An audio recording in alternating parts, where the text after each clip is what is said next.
أولئك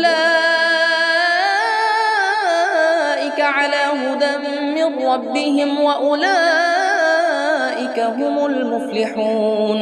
إن الذين كفروا سواء عليهم أأنذرتهم أم لم تنذرهم لا يؤمنون.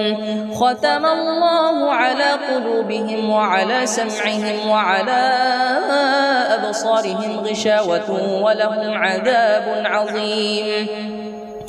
ومن الناس من يقول آمنا بالله وباليوم الآخر وما هم بمؤمنين. يخادعون الله والذين آمنوا وما يخدعون إلا أنفسهم وما يشعرون. في قلوبهم مرض فزادهم الله مرضا ولهم عذاب أليم